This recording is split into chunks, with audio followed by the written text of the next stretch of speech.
तू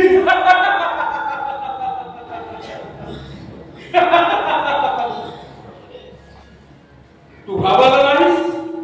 का भय वाटेल मला? मी कोण आहे माहितीये तुला?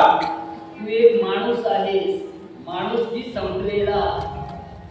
अरे मी अंगुलीमाल, माझ्या नावानेच लोक थरथर कापतात. जा, तुला काय असं मारणार आहे? म्हटलंस तर जीव वाचव तुझा. मला मारणार आहेस? अरे तू ज्यांना मारलंस त्यांच्या पापाला तुझा भविष्यकाळ ग्रासलेला आहे. तुला मी मारणार? अरे तुला मारून माझं 1 लाख माणसांना मारण्याचं स्वप्न पूर्ण होईल. त्याने काय होईल? काही नाही, काही नाही, काही नाही. पण तू का घाबरला नाहीस? मरणाची भीती वाटली नाही असा पहिलाच भावनांचा अंत होतो तेथे उदय होतो तो करुणेचा. मला मारणार आहे?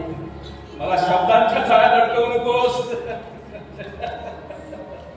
मार, चालव तू तसंच. पण मारण्याआधी माझी एक इच्छा पूर्ण कर. बोल, बोल लवकर, बोल कोसवण्या. ते झाड दिसतंय? हो. त्या झाडावरचं फक्त एक पान तोडून. एवढंच ना? हा गेलो रे, हा आलो बघ.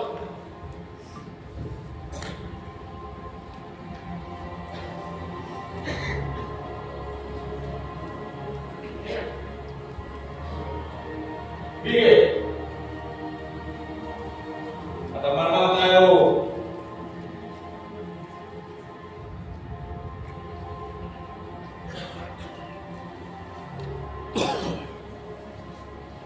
आता ही पानं त्या झाडाला जाऊन पुन्हा जोड. हे कसं शक्य आहे? एकदा तोडलेली पानं पुन्हा कशी जोडता येतील? अरे ही जी गोष्ट तुला जोडता येत नाही ती गोष्ट तोडण्याचा अधिकार तुला कोणी दिला?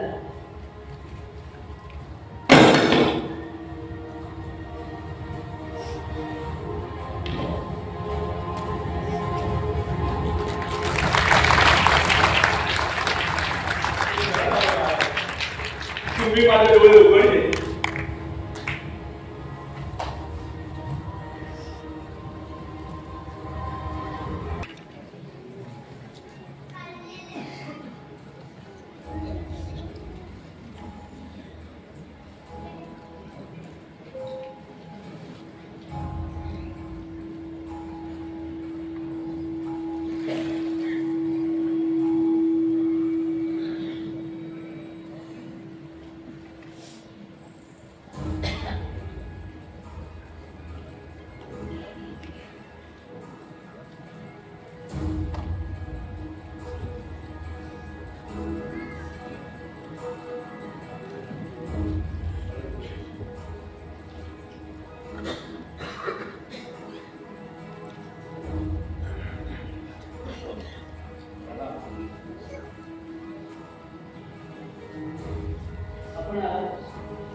आपल्या अनुयायांनी आम्हाला अनुभव दिला. आराम करून आम्ही इथे आलो. आवाज नाही दिला. आपली एकाग्रता बरोबर करावी असं आम्हाला वाटलं नाही. राज्यात सारं क्षेम आहे, सर्व कुशल आहे. आपणास भेटून आनंद झाला. मातेची चौकशी नाही किंवा यशोधरीची किंवा राहुलची. मी आपणास राज्यात सारं क्षेम आहे ना असे विचार आणि आपण त्याचं उत्तर सारं कुशल आहे असं सांगितलं. माझ्या दृष्टीने मला समस्त जग सारखंच आहे. येण्याचा काही विशेष विशेष आहे.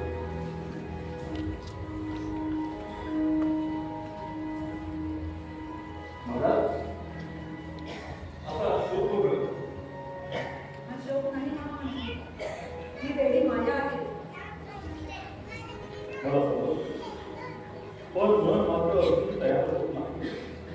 भाव घेत हा पुत्र आपला गौतम आता तुझं तो सिद्धार्थ राहता यशवाचा पुत्र मानला त्याच्या गंतव्यस्थानाची काही नाही. हो महाराज, 7 वर्षाच्या बहुत प्रयत्नानंतर गौतमाने गायचे ज्ञान प्राप्ती केली आणि त्याला शुद्ध तो प्राप्त झाले. आता सध्या ते तिथे वास्तव्यात आहे असे आपले जासूस म्हणा. मग असं करा, त्याचा समजून सांगण्याचा एक प्रयत्न करा. म्हणा बरं की राग राग खाऊन मोक्ष साधना करा. माझ्या मरणाच्या आधी या डोळ्याने पाहू दिले तुला. त्याला सांगा महाराजांच्या भावनांची काहीतरी कदर कर. जिथेप्रमाणे जगणाऱ्या त्या यशोधरेचा उद्धार कर.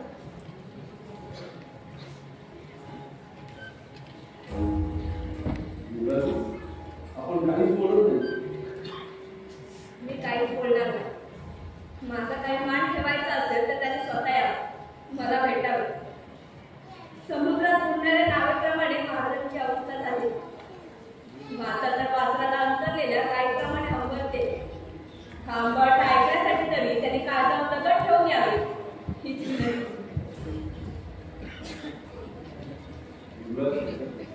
आपण सोय होईल सरळ.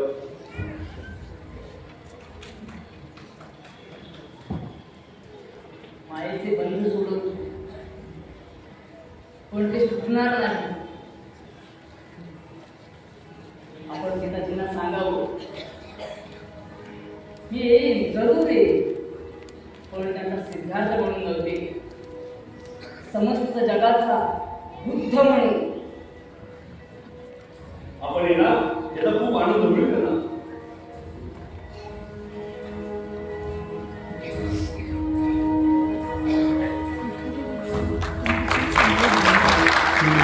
राज्य सोडलेले युवराज आपल्या घराण्याच्या विनंतीला मान देऊन परततात, पण त्यांचा बुद्ध म्हणून.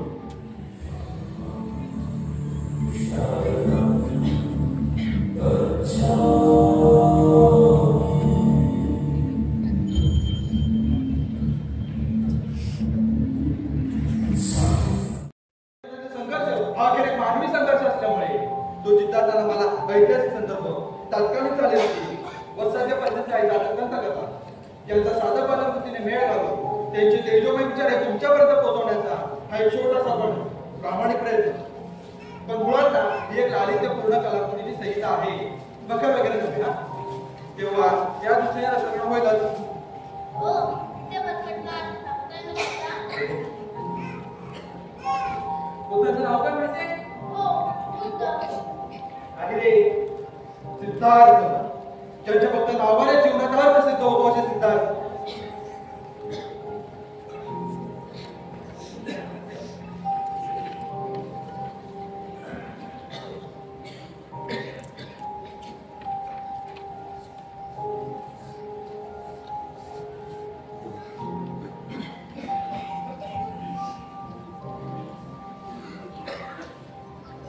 त्याला नाहीत ना चित्रकथी, कपिल वसुधू शाक्य घराण्याचे युवराज, जयसेंद्र पंतू, सिंधूचे नातू, महाराज शुद्धोधंबर आणि महामायाचे सुपुत्र. हा बालक धम्मचक्र प्रवर्तन करेल. हा सदैव धर्माची पुनर्मांडणी करणारा युग प्रवर्तक महामाया.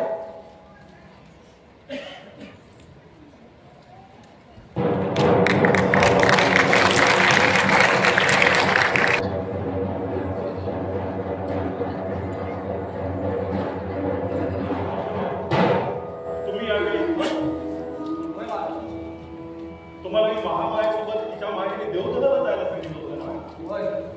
पण काय तुमच्यावर कोणी हल्ला तर चढवला नाही ना की लुंगीने वाहत एखाद्या जंगली स्वागत आलं. जाताना रुक्मिणी म्हणायचं त्याने राज्याला युवराज काय मी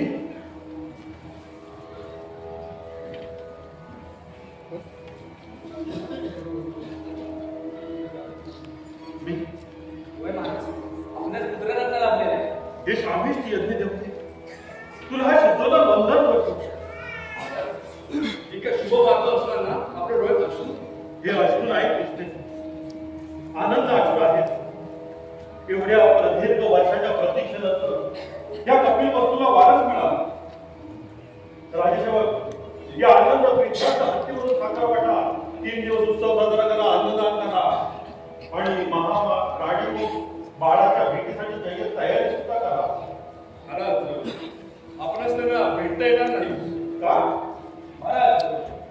बाळगेश आपण त्यांना पाहू शकता, पण काही अंतरावरून असा विवाद आहे राजकारणात.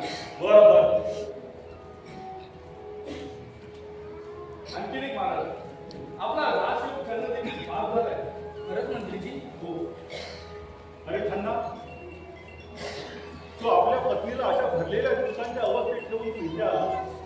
तुझा आम्हाला अभिमान. मंत्रीजी, तुम्ही सुद्धा राज्यात जातीची लक्ष द्या. अशा अडलेल्या राजसेवकास कामासाठी भेटील करू नका. नाही महाराज, त्यांचं काय दोष नाही. तुमचा हुकूम हा माझ्या जीवावर घेऊन टाका. खन्ना, आज मी खूप खुश आहे. तुला काय पाहिजे ते माग. या काय महाराज, जसं राज्याला युवराज मिळाला तसं मला बी बोलतो. माझी फक्त एक विनंती आहे. अरे बोल, तिने सांगतोय बोल. माझ्या मागं माझ्या पोराला बी तुमच्या पत्रात घ्या. अवश्य.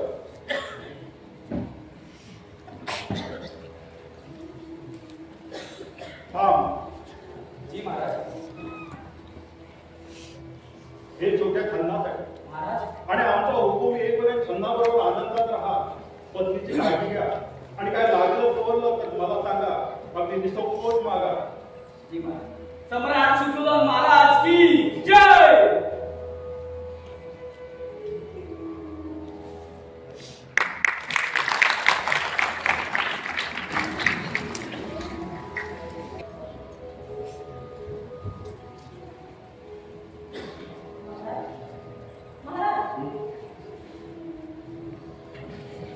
मग हा माया सोडून गेली आपल्याला.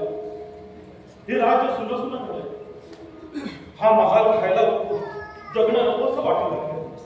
तुम्ही आधी या अभद्रपणा बंद करावं. त्यांच्या उपवास करताना फळ आलं, पण त्यांनी स्वतःच्या शरीराकडे मात्र लक्ष दिलं. होय, 4 तापाला 4-5 वर्ष कमी असतील कदाचित. एवढ्या प्रदीर्घ वर्षाच्या प्रतीक्षेनंतर या राज्याला वारस देण्याचं समाधान वेगळं होतं त्यांच्यासाठी. किंतु या काळात नियती पुढे कुणाचे काही चालते का? तुमचेही अगदी अन्नाकडे लक्ष नाही. अशाने सिद्धार्थचं काय? ती आता जबाबदारी तुमची. आईच्या मायेमध्ये कधीच उणीव भासू देऊ नका.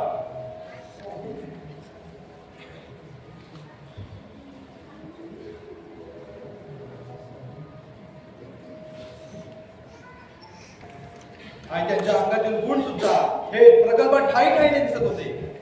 त्यांना पडणारे प्रश्न पाहून फक्त राजघराणेच नाही तर अखंड कपिल वस्तू प्रश्नात पडायचे.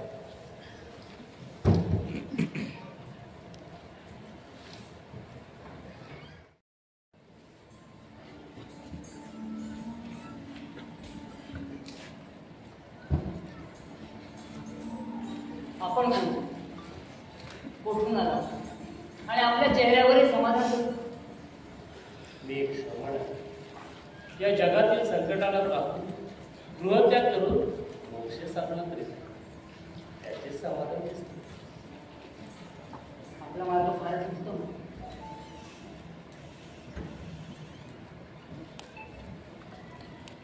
पण मी संसारात असल्याने मला ते जमत नाही. शिवाय माझा अजून वयही झालेलं नाही. सत्य धर्माची प्राप्ती करण्यासाठी वयाचं बंधन नाही.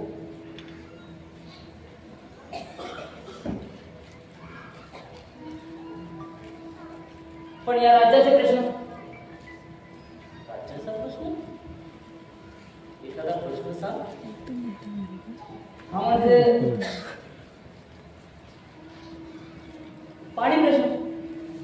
आता ही रोहिणी नदीचा पाणी प्रश्न काही नाही. त्या नदीचं पाणी प्रथम कोणी प्यावं? आम्ही शाक्यांनी की त्या कोणीवर आढळलो. मुळातच तुझा हा प्रश्न आहे. कसा? तुझ्या कमरेला शैल्याने बांधलंय की तुझी कमर शैल्याने तू बांधलीस? अर्थात शेण्यानं कमर बांधली. मेंढराच्या कळपात राहून सुद्धा कळपाच्या बाहेर हाताळला पाहिजे. आपला बोध फार उत्तम. मी लवकरच त्याच मार्गाने जाण्याचा प्रयत्न करतो. तुझा निर्णय बरोबर. तुला लवकरच सत्य धर्माची प्राप्ती होऊन अविनाशी सुखाची भेट होईल.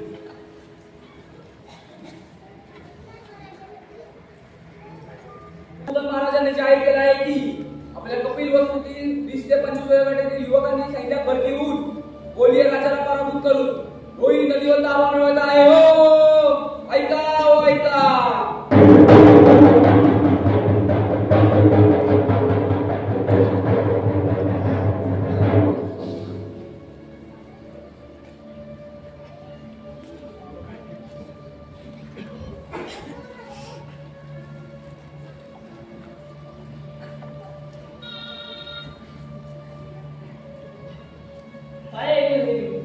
ही बातमी खरी आहे. हो खरे. उद्या अधिवेशन बोलवलं आहे. युद्धानं कोणताही प्रश्न सुटणार नाही. पण आपला हेतू कसा होणार आहे ना. यातून पुढे युद्धाची पितं पेरली जाते. पण कोल्याला आता घडलीच पाहिजे. कोलियांना अध्ययन घडायलाच पाहिजे. हा सारा सारीमाट कशासाठी? या राज्यात चिखलाचा थर करण्यासाठी. सिद्धार्थ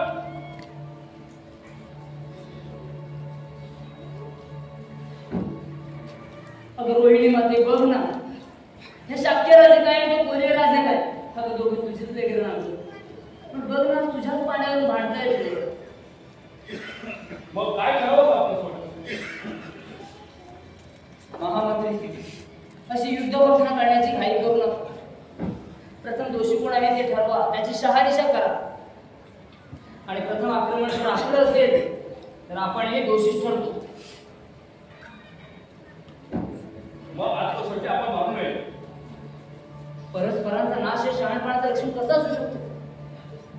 2 शाक्यामधून 2 कोलियामधून अशी 4 माणसं निवडतात. या चौघांनी 5वं माणूस निवडून पंचांनी भांडण मिटवावं. शेवटी कसंही झालं तरी आपण एकमेकांचे आप्तसुखी आहोत हे विसरू नका. युवराज, युद्धामध्ये क्षत्रिय आत्मसुखी मानू नये. प्रसंगी आपल्या भावाशी लढावे. वैराला वैर जमत नाही, उलट वैराला प्रेमाने जिंकते. युवराज, आपण सैन्यात भरती व्हावं.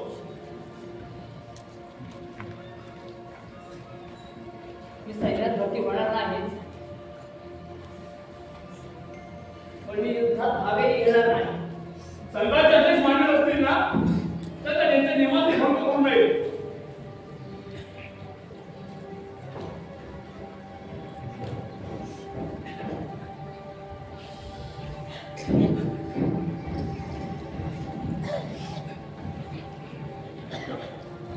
शाक्य कुळाचे युवराज सिद्धार्थ. देवदत्त आपण होय युवराज, आम्हाला अजून विसरला नाही एवढे पुरेसे आहे. देवदत्त काय झालं? काय झालं? राज्यात कुठचे वारे वाहता याची किंचितही आपल्यास कल्पना आहे? हो, आम्ही महामंत्रींना सांगितलंय की विचार विनिमय करून शांतीपूर्णतेने हा वाद मिटवावा. वा, छान. काय म्हणाला? विचार विनिमय करून शांतपूर्णतेने वाद मिटवावा. आणि आम्ही क्षत्रियांनी काय करायचे? तलवार मनात टाकून संन्यास घ्यायचा? अविचारी सध्याने राज्य साधत नसतात. पण शांतीपूर्णतेने जर वाद मिटणारच असतील तरी हिंसा कशासाठी?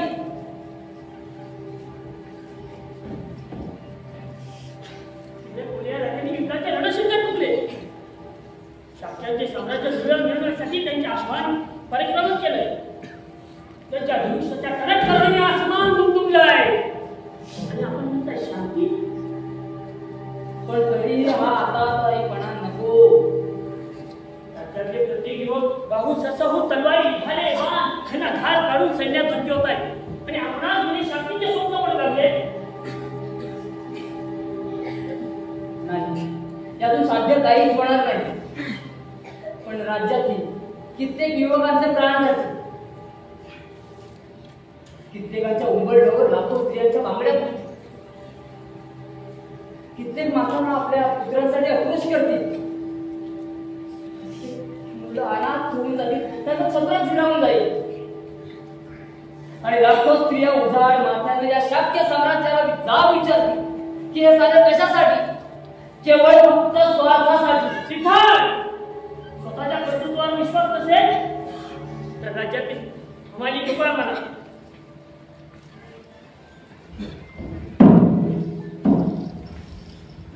बंधुराज,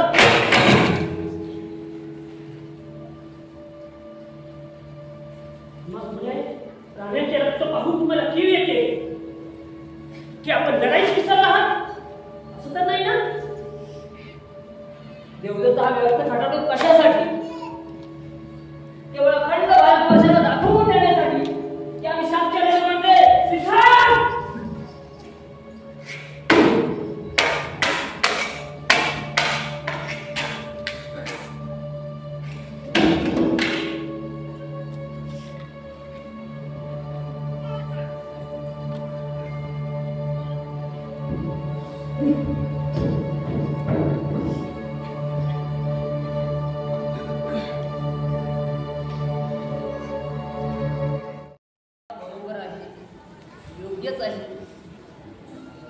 शाक्य कुळाचे युवराज सिद्धार्थ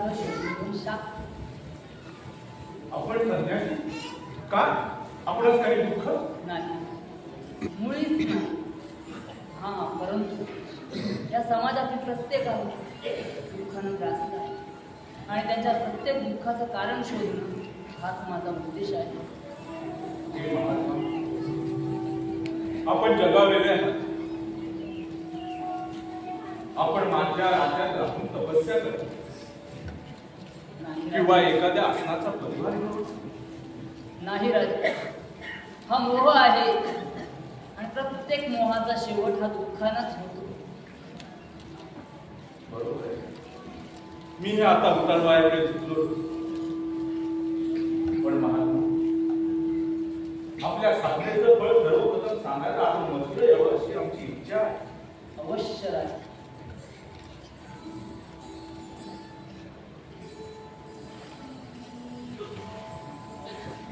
न बाळगता तपस्या चालू ठेवली.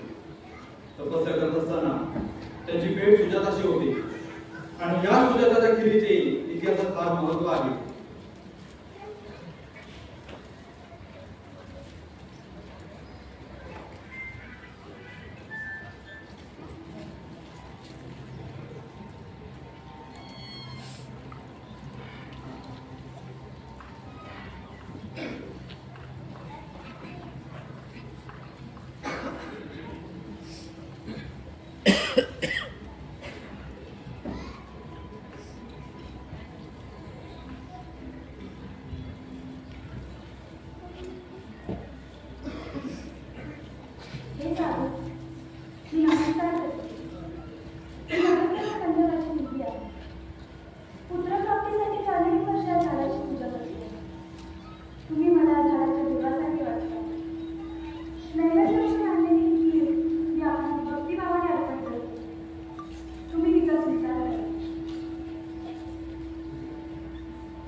चुकतोय तू गौतमा.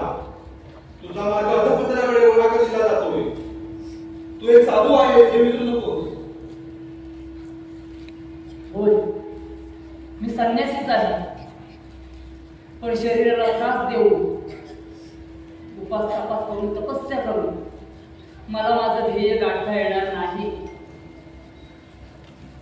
मला जर माझं ध्येय गाठायचं असेल तर यापुढे माझं शरीर मला सुदृढ ठेवावंच लागेल. तेव्हाच खऱ्या अर्थाने ध्येय प्राप्त होईल.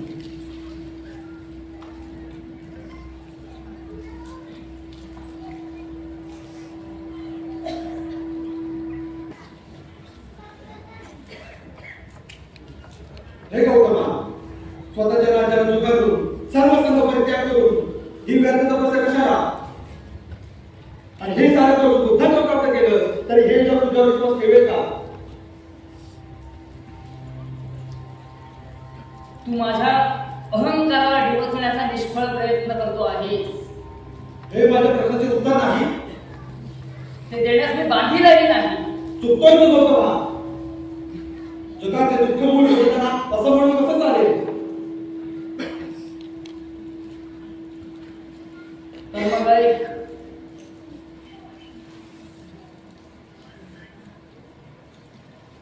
जमीन, हे आकाश, तो वारा, हे पाणी आणि अग्नी, या पंचमहाभूतांच्या साक्षीनं मी बुद्धत्व प्राप्त करेन.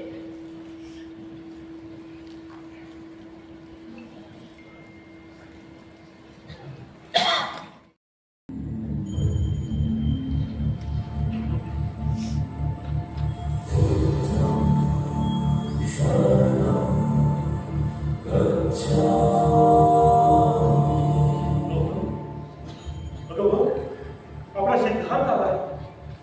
सिद्धार्थ आलाय. असं ओसंडून जाणारं प्रेम तुम्ही अखंड मानव जातीवर करा. तुम्हा चळा सिद्धार्थ दिसतील. तुझा आढळ निर्णय उत्तम आहे, पण सद्यस्थिती पाहता तो चुकीचा आहे. तू अदृश्य उद्दिष्टांसाठी दृष्ट गोष्टींचा त्याग करतो आहे. सत्य पूर्णपणे स्पष्ट झालं नसेलही कदाचित, पण चांगल्या गोष्टींवर लक्ष तर केंद्रित आहे. केंद्रीभूत जीवनापेक्षा आपल्या सत्याचा विचार करावा. दुसऱ्याच्या श्रद्धेवर सुज्ञ माणसाने अवलंबून राहू नये. मग आमची माया सुद्धा अंधश्रद्धाच म्हणावी लागेल. अंधश्रद्धेमागे धावणारे माणूस अंधारात आंधळ्याने दाखवलेल्या मार्गाने जाणाऱ्याला आंधळ्यासारखी. या मायेला तुझा निर्णय.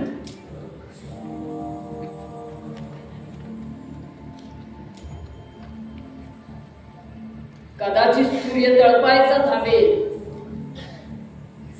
वारा वाहायचा थांबेल, पण माझ्या जवळील हा उगम स्रोत अखंड मानव जातीला वाटल्याशिवाय मी मात्र थांबणार नाही.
काय बोलणार?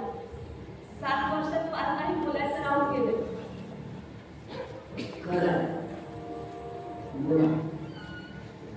काय बोलू? माझे दुःख कालातीत आहे. कल्पना आहे आम्ही गेल्या दिवसापासून आपण राजवस्त्र, अलंकार, सुगंधी द्रव्यादी गोष्टींचा त्याग केला. अगदी माझ्याप्रमाणेच मातीच्या पात्रातून जेवण सेवन होत सगळ्या सुखांकडे पाठ ठेवला.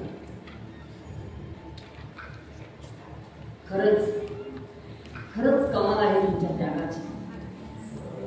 हे केवळ शक्य झालं तुमच्यावर असणाऱ्या उत्तम मानवी प्रेमामुळे. नका,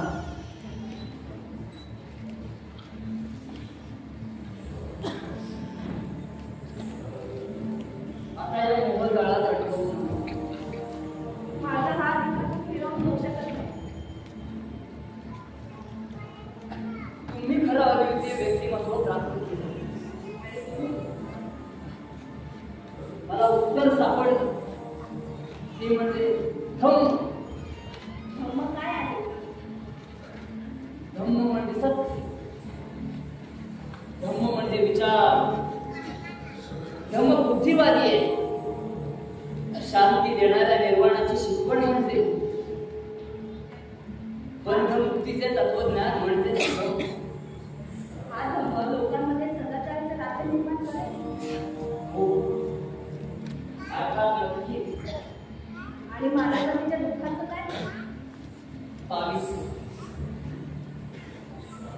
सदाचार आणि शील या मार्गाने जर माणसे चालली तर मानवजातीच्या दुःखात प्रश्नच उद्भवणार नाही. या मानवजातीसाठी तुमचे काही मार्ग? दृष्टी, संकल्प, वाचा, कर्माशय, आजीविका, व्यायाम, स्मृती, समाधी हे सम्यक स्वरूपाचे 8 घटक म्हणजेच माझा अष्टांगिक मार्ग. कोणत्याही प्राण्याची हिंसा करू नका, चोरी करू नका, असत्य बोलू नका, व्यभिचार करू नका आणि मादक द्रव्यांचे सेवन करू नका. ही उज्ज्वल जीवनाची 5 तत्व म्हणजेच माझी पंचशील.